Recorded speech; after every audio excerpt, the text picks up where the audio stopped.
Nos acompaña Lourdes Rivera. Lourdes es presidenta de la Asociación de Empresas de Servicios para la Dependencia, también conocida como AESTE. Bienvenida. Muchas gracias. Cuéntenos, Lourdes, ¿en qué punto se encuentra actualmente el sector de la dependencia? ¿Cuáles son los principales retos a abordar? Estamos en un momento clave. Se están definiendo los presupuestos. La ley de dependencia ha cumplido su mayoría de edad, 18 años, y se ha visto que eran necesarias algunas reformas. Se está planteando el cambio del modelo de cuidados con la estrategia de desinstitucionalización. Hay una demanda creciente y bueno, pues lo más significativo, en mi opinión, es la incertidumbre jurídica que tenemos hoy en día en el sector. Es necesario ir concretando todos estos aspectos porque la evolución depende de las soluciones que se vayan adoptando. En cuanto a los retos, el reto demográfico está ahí, no es que sea un reto de AESTE, es que hay que asumir y afrontar lo que nos va a venir en los próximos años. Hay cierta dificultad, como se puede apreciar en todos los medios de comunicación, para las contrataciones de determinadas categorías profesionales. Llevamos años, pero muchísimos, yo creo que más de 20 llevo oyendo yo el tema de la coordinación. Coordinación, por un lado, con sanidad, no hay duda, pero también entre todos los agentes que estamos en el mundo de los cuidados. Y una cuestión también muy importante es el reconocimiento del sector. El sector tiene una gente maravillosa prestando servicio cada día, cuidando a la gente con verdadera empatía, dedicación y cariño, pero gran parte de la sociedad solo quiere saber de residencias cuando pasa algo o hay algún problema. Eso perjudica también a la contratación, perjudica a las decisiones de determinadas personas y es necesario que se nos conozca, que se conozca por un lado la labor que hacen las residencias, pero no solo, los centros de día, la ayuda a domicilio, y poner en valor ese trabajo que tantísima gente a diario hace con auténtica dedicación. Y todo esto conlleva siempre un poquito a la misma situación, que es la financiación. Eso, bueno, he dicho al principio, presupuestos, programas, futuro, ahí también hay un reto muy importante. Tras esta introducción, si le parece, vamos a ir punto por punto y vamos a desgranar. Vamos primero con el nuevo modelo de residencias, que digamos no se sabe muy bien si termina de llegar, si viene, cuándo se implanta. Entiendo que hay un plazo para ello, pero no se sabe muy bien si se cumple o no se cumple, las comunidades lo están aplicando. ¿En qué punto está? Si tuviésemos que hacer una foto fija actualmente, ¿qué está pasando con el modelo de residencias? Eso quisiéramos saber todos. Vamos a ver, hay muchísima incertidumbre, como decía al principio, porque la competencia es autonómica para desarrollar el acuerdo de acreditación. Hay comunidades autónomas que ya lo han hecho, pero muy pocas, son las menos. Algunas han desarrollado normativa no del todo conforme al acuerdo, puesto que su voto fue en contra y podían hacerlo, pero han regulado ya la situación, y en otras muchas se nos dice que están trabajando en ello, pero no se ha publicado. Con lo cual, por un lado, a nivel inmobiliario no sabemos cómo deberíamos hacer los centros. De los centros nuevos, pues no los haces, te esperas, y aquí ha habido un parón importantísimo. Pues se está parando la construcción porque no se sabe qué se puede hacer, qué no. Efectivamente. Entonces, bueno, hoy en día todavía todos vamos viendo que hay aperturas, inauguramos una residencia aquí, se inaugura una allá, pero son residencias que tenían los permisos de construcción, las licencias, autorizaciones, etcétera, previo al acuerdo de acreditación. El problema es que ya van 2 años largos que hay muy poquita residencia nueva, me refiero solicitud de permisos para construir nuevas residencias, con lo cual eso no se va a notar ahora ni el año que viene, pero en 5 años desde el acuerdo de acreditación se va a ver que no hay ni una sola residencia que abra. ¿Y en las antiguas qué se está haciendo? Pues en las antiguas, como decía, las comunidades autónomas prácticamente no han desarrollado los acuerdos. A nivel de decisión de empresas, sí se están adecuando espacios, es verdad que bueno, pues, las unidades de convivencia, la personalización en la atención, todo eso no hace falta que nos lo dijera una norma, la evolución de la población y de cómo queremos estar, cómo queremos vivir, eso nos llevó a todos a ir tomando medidas. O sea, fue previo al acuerdo. Sí, de hecho hay muchísimas residencias que tienen unidades de convivencia, pues a lo mejor de 25, que eso, ¿qué pasa? Vale en Madrid, pero si te vas a otra comunidad no vale. Entonces, bueno, Pero módulos o unidades de convivencia se llevaban haciendo ya mucho tiempo. Entiendo que depende entonces de la buena voluntad de la gestora para que se hagan estas unidades, o depende si trabaja con este tipo de modelo, o de qué depende, porque entiendo que había un margen para adaptarse. ¿Esto cómo está siendo? El margen está, pero el desarrollo de la normativa es Claro, autonómico. En las residencias, pues hombre, todos queremos dar un buen servicio, todos queremos adecuar a lo que la persona necesita para estar más cómoda y sentirse más en un entorno atractivo, y sí, ya se lleva mucho tiempo, hacía muchos años que nadie hacía un comedor de 200 plazas, como podíamos haber visto en los años 90. O sea, es un poco también, bueno, pues voluntad sí, pero también, digamos, evolución natural de los servicios y de la gente lo que te demandan. ¿Qué carencias tiene este modelo, el modelo que se pactó en el 2022 y lo que están viendo las comunidades? ¿Qué reformarían? A ver, el matiz, hay varios matices importantes. Primero, esto se hizo sin memoria económica, sin saber lo que iba a costar, y bueno, hablamos de módulos, hablamos de unidades de convivencia, pero también hubo una alteración en los ratios de atención directa que hace que el coste de las plazas se dispare enormemente. Por otro lado, si realmente se acuerda que hay que llevar a cabo esa adaptación, cierto es que el acuerdo ponía que es si había presupuesto para ello, porque hay dos cosas: una, afrontar ese gasto, efectivamente, y otra, que es reducción de camas, en la mayoría de los casos, porque no puedes tener un número de dobles, que no digo a futuro, porque es verdad que cada vez hay menos dobles, sino es que yo creo que España no se puede permitir una reducción de camas. ¿Están viendo esta tendencia? ¿Están viendo que se reducen plazas? Sí, estamos viendo, y todavía, como no está publicado en muchas y presupuestariamente no ha habido apoyo para las empresas, no tanto, pero sí puede conllevar una reducción del número de camas. Entiendo. ¿Esto se lo comunican a la Administración Central? Es decir, ¿qué relación tienen con ellos? A ver, sí, la relación existe, pero es cierto que no se nos ha escuchado todo lo que se nos debe escuchar. Es necesario más diálogo social, tener en cuenta la posición de las empresas y enfocar las cuestiones con coherencia y atendiéndonos a los recursos que de verdad existen o pueden llegar a existir. Pero no hay feedback por parte de la Administración de que se atengan a estas demandas, o... En algunas cuestiones sí, además estamos absolutamente de acuerdo, porque, por ejemplo, en el tema de la desinstitucionalización, que parece que el sector está en absoluto, la gente tiene que estar en su casa todo el tiempo que pueda, cuanto más mejor, y ahí nos hemos alineado con ellos para, bueno, pues mejorar determinados servicios, la ayuda a domicilio, la teleasistencia. Pero ¿son compatibles estos dos enfoques? Es decir, totalmente. las residencias con que se quede la persona el máximo tiempo posible. Totalmente. Porque en su momento se habló de que a lo mejor el sector de la residencia va a peligrar por este tipo de... Si vuelvo un poquito al reto demográfico, veremos que bueno, hay sitio para todo, y muchas veces yo digo que hay la percepción de que el sector intenta que no puedan estar en el domicilio en absoluto. Quien tenga necesidad de una residencia, pues allí estaremos nosotros, que considero que somos necesarios. Pero también estaremos si necesita un centro de día, si necesita una ayuda a domicilio, si necesita una teleasistencia. Desde a este se abarca todo el sector de los cuidados, y queremos estar donde la persona necesite, y si quiere y puede estar en su domicilio, haremos todo lo posible para que así sea. Por explicárselo, digamos, a un ciudadano, puede ser usuario, dependiente, o puede ser también a lo mejor familiar. ¿Por qué son importantes las residencias y, digamos, por qué es algo de lo que no podemos prescindir? Porque mucha gente necesita cuidados profesionales y eso en un domicilio es muy complicado de dar. Necesita una infraestructura, necesita una asistencia permanente. Eso sí es una cuestión de dependencia, pero no nos olvidemos también que hay gente que, sea por motivos de soledad, de aislamiento, toma la decisión directamente de ir a una residencia. Es una opción, en ese caso es una opción, y en el mundo de los cuidados la profesionalización que se puede dar en determinadas cuestiones no es fácil tenerla en el domicilio, al margen de que por tema financiero, si alguien necesita una asistencia de 24 horas con determinadas ayudas técnicas, con soporte, sí, pues al final, bueno, pues la realidad se impone, claro. Y desde el punto de vista, digamos, mirándonos a largo plazo, con todo el envejecimiento de la población, ¿no?, que en los próximos años va a ser bastante importante, ¿se están preparando para ese envejecimiento? Es decir, para dar servicio, en este caso de residencias, o bueno, de domicilio también, a toda esta población que probablemente pueda demandarlo.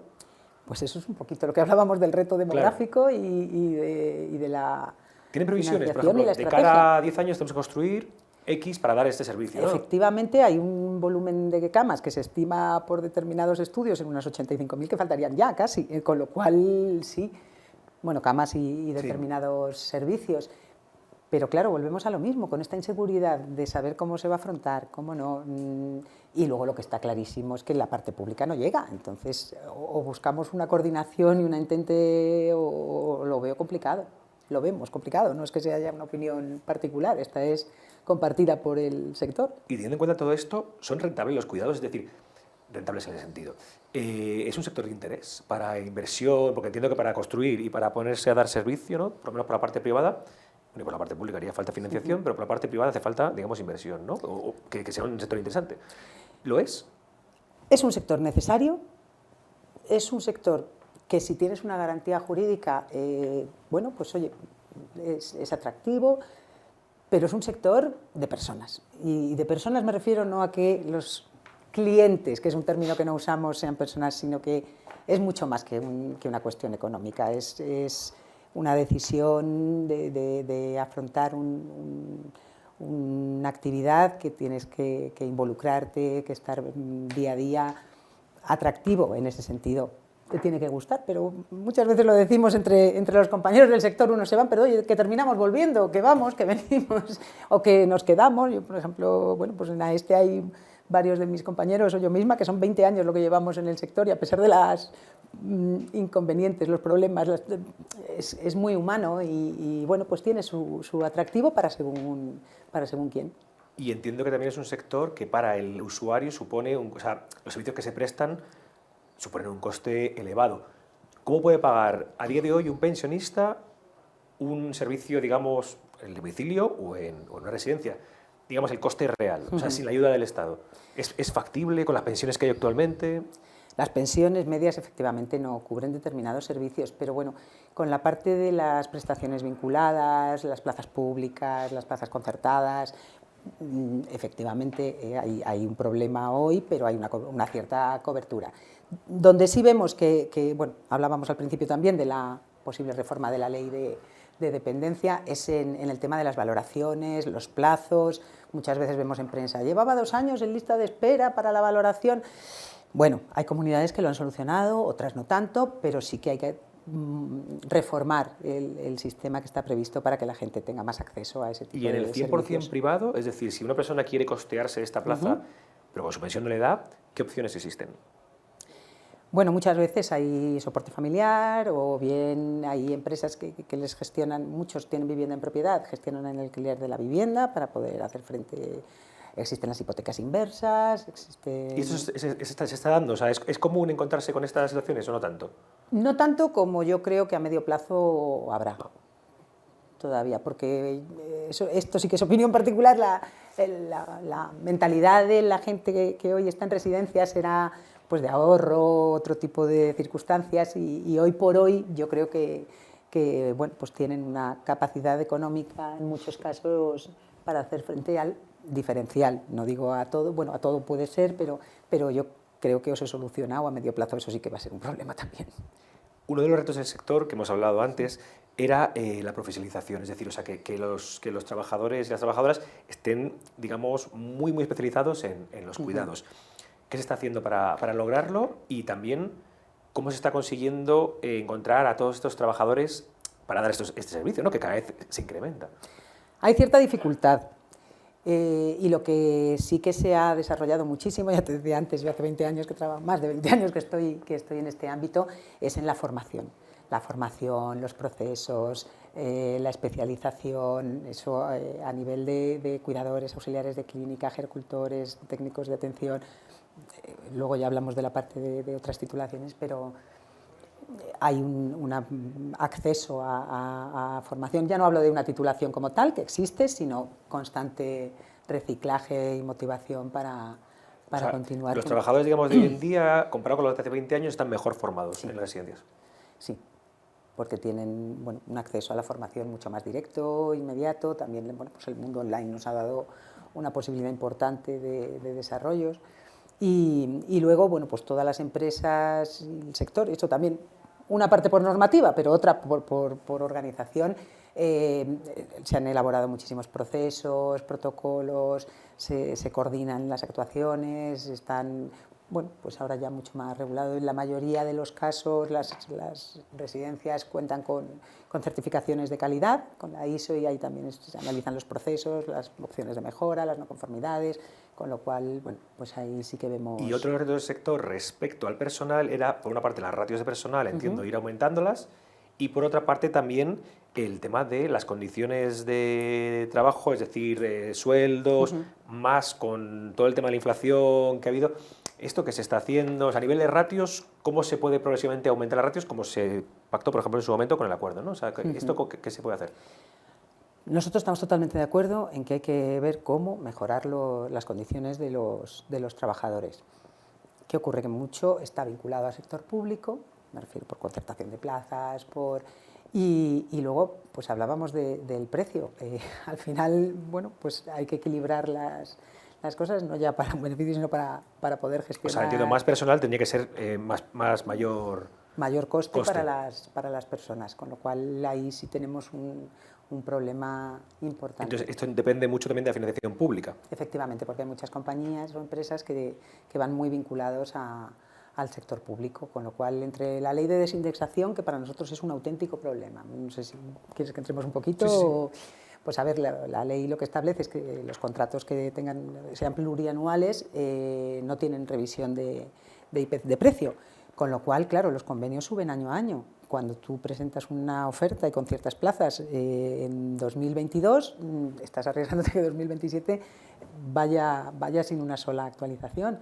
Eso, por ejemplo, hoy en día, que es uno de los problemas principales, no sé si sabes, hay huelga en el sector de ayuda a domicilio, también unos problemas con los contratos, y muchísimo viene derivado de la ley de desindexación. Claro, subir más los salarios cuando no estás percibiendo ni siquiera el aumento de los costes, ya sea, bueno, pues como nos pasó tras la guerra, los suministros, la alimentación, todo te sube, y si no quieres repercutir el precio al residente o la administración no lo asume, es complicado. Y luego tenemos un problema muy serio que es de país, que esto ya es lo que yo no sé cómo, que es el absentismo. Los porcentajes de absentismo en todo. En todo. Había una noticia en la prensa hace no mucho, 1.200.000 personas en el último trimestre del 24 no han ido ni un solo día a trabajar. Las tasas de absentismo te desvirtúan el servicio, aparte del coste que conlleva, de la dificultad de cobertura. Pero esto entiendo que es por bajas, ¿o? Sí, generalmente sí. Y entiendo que es por el trabajo, el ser físico, muchas veces la gente acaba... Pero pasa en todos los sectores, entonces, bueno, pues sí, claro, algo tiene... Pero por eso digo que habrá que analizar el por qué, porque las tasas de absentismo te repercuten enormemente en todo esto. Así que, bueno. ¿Y cuál sería un poquito la solución, no mágica porque no existe, pero la solución, digamos, para que el sector se vuelva atractivo para los trabajadores? Que la gente, porque encima estoy orgullosa de decir, claro, que trabaja aquí. Eso... Bueno, más, y aparte de eso, que se vaya también renovando las plantillas, porque entiendo que también es un sector con la plantilla bastante envejecida, ¿no? Y entiendo o bueno, va sí, eso... pero no, hubo un momento, efectivamente... Se calculaba medidas de edad, a lo mejor de 45, 50, en algunos casos, Sí, ¿no? sí, y de hecho en el año 98, 2000 hubo un tipo de contratos que fomentaban la contratación de mayores de 45, que son los que ahora van llegando a las jubilaciones, y efectivamente había una edad media un poquito superior. Y hay una parte de trabajo físico que con según qué edades es complicado y es duro. Pero luego también hay mucha gente que se va incorporando, sí. Entiendo. Y por último, le quería preguntar por la parte de la tecnología. Se habla mucho de los cuidados, la tecnología, la domótica, que si vamos a poder seguir al paciente, si fuese el tema de salud, o a la persona dependiente durante todo el día, y adelantarnos. ¿Qué se está haciendo y qué viene? Cada día más. Y esto puede ser una ayuda muy importante para, sobre todo, lo que estábamos diciendo, el mantener a la gente en el domicilio, el que puedan estar en su casa tranquilamente, con ayuda si así lo necesitan. En el resto de ámbitos de los cuidados, en centros de día o en residencias, pues, también pueden aliviar mucho la carga, pero en este tipo de centros al final es el contacto, es la compañía. Yo cuando veo a veces los robots, que cada vez hay más, ayudan, puede ser un tema de animación, de refrescarme, pero el contacto humano es el contacto humano. Y además, muchas de las empresas de están a nivel europeo, estamos a nivel europeo, Y es que en España somos muy de contacto, de cercanía, de proximidad. O sea que no se va a reemplazar al humano. Yo creo que muchas cosas van a mejorar y alivias tareas, bueno, pues con el sistema de pantallas, por ejemplo, con los detectores de caídas, son cosas que nos van a ayudar sin duda, pero necesitaremos siempre un... O sea que no vamos a ver, como se decía en su momento los japoneses, ¿no? Que podían decir de robots... Que se abre y sale la bandeja con la comida. O atendiendo a lo mejor, incluso haciendo apoyo psicológico, terapéutico, ¿no? De que esto en España a lo mejor no... Yo creo que yo, por ejemplo, no lo veré, no sé mucho más allá, pero repito, sí, estoy totalmente a favor de la tecnología, cada vez vamos implantando más o actividades o controles o reportes o sistemas yo digo, táctiles, de pantallas, de registros, pero hay una parte que no podremos tocar. Y antes, perdona que vuelvo, sí. Cuando hemos hablado de lo que es el personal, la formación auxiliar, etcétera, pero he dejado fuera el personal sanitario. El personal sanitario, bueno, pues ya lo vemos todos los días en las noticias que es necesario la reorganización de... ¿Hay carencias en el sector? Hay carencias en sanidad, hay carencias en servicios sociales. A nivel personal de enfermería y medicina, incluso, bueno, pues terapia ocupacional, psicología, ¿Y por qué creen que hay carencias? O sea, pero es por un tema de que prefieren ir a la sanidad que Pero la sanidad tiene la misma carencia. Si vas a los medios de comunicación, ¿cuántos centros de atención primaria están cerrados? Es un problema de gestión que habrá que ver si se aumenta el número de plazas en las universidades. Tenemos, y eso sí que es más a lo mejor en nuestro caso, mucha gente que quiere trabajar con nosotros, pero está pendiente de homologaciones que tardan enormemente. Bueno, hay que darle una vuelta a todo eso y nosotros desde AESTE hemos hecho algunas intervenciones para solventar o tratar de solventar, que no lo hemos conseguido a fecha de hoy, ese tema de las homologaciones o de búsqueda de alguna categoría profesional intermedia que nos permita atender a los residentes sin necesidad de desplazamientos. Eso que decía antes de la coordinación sociosanitaria. Pero sí, en cuanto a personal de enfermería y medicina hay mucha dificultad para encontrarlos. Pues nos quedamos con ese mensaje y muchísimas gracias por habernos acompañado. Muchas gracias. Gracias a ti. Gracias.